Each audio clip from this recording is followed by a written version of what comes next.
G'day guys, Dave, the train guy from the Hobby Man by Hearns. Okay, today we're going to do one of our recent arrivals. It's from Australian Railway Models. Now, this crowd have actually, in a very short period of time, done some rather, well priced but really good models. And to date, they've always been 38s, New South Wales Government Railway 38s. So the one we're doing today is 3830.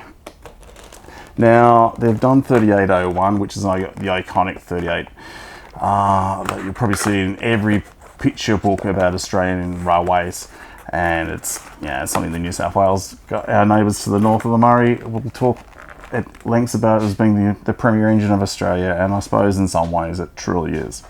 But the one we're doing today, 3830, is the second in their range of headboarded name trains. Now, they've done the Newcastle Flyer with 3801. They've done 3820 unstreamlined with the red and black lining, and they've done 3803 with its bullet nose streamlining. But the one we're doing today is 3830, and we'll just take it out of the box.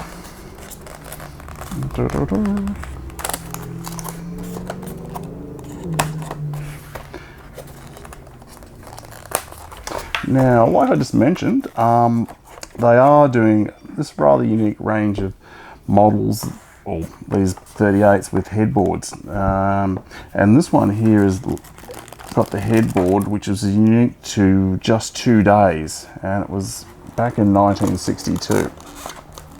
Now, why that was so significant was that for a long time, Melbourne and Albury, or Melbourne to Sydney, weren't connected by the same rail gauge. So Victoria had 5 foot 3.5 inches. New South Wales had standard gauge at 4 foot 8.5 inches. So you had two different rail gauges, which was a real mess in Australia. And both from Sydney and Melbourne came together and met at Albury, and there was two different gauges. So there was a lot of offloading and reloading of goods, coal, elephants, passengers, and there wasn't this concept of that you could have a through train. So in 1962, finally, after quite a few years prior, they had built a standard gauge link between Melbourne through to Albury at the border, and trains could run on the New South Wales gauge all the way from Sydney to Melbourne and vice versa.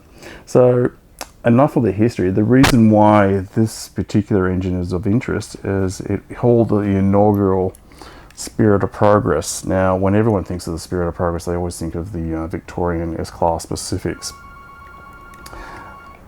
and which is normal, but in this case, 3830 and 3813 took the train when they changed the crew, and it had been hauled up there by two Victorian Railway class S-Classes. They took the engines off and they put these two 38s on the front, and they hauled the inaugural Spirit of Progress from Albury to Sydney. So, and throughout the duration of the trip from what is now known as Southern Cross, but it was Spencer Street Station, the train carried this placard on the front. So it's the first standard gauge Spirit of Progress, 14th, 15th of April 1962, Melbourne, Sydney. So hence, this is a special sort of a model. Even though it only wore the headboard for 2 days, it's a special train.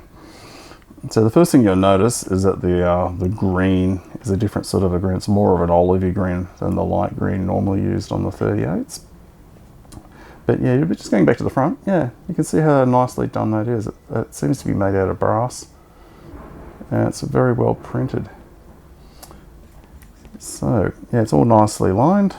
Box driving wheels, nice motion gear. And the thing about these models is they are very well priced. If you go onto our website, Hearns Hobbies, or the Hobby Man website, you'll see that these are, for what they are, they're quite detailed. There's not a lot of huge amount of added on detail, but I don't think it's really required. And if you look at inside the cab there, it's, you've got dials, you've got the smoke box door highlighted, so there's a bit of effort. You've got handrails, you've got various pipes down here, and the motor itself is a Hornby motor, so it comes with a brass flywheel. So it's a capable puller. It'll easily pulled like 10 coaches without too much effort. Now we'll just ease it out.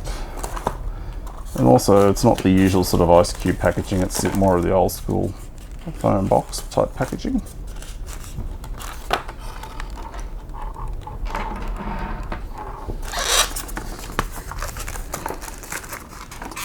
Here we go. Okay, so I've got the tender.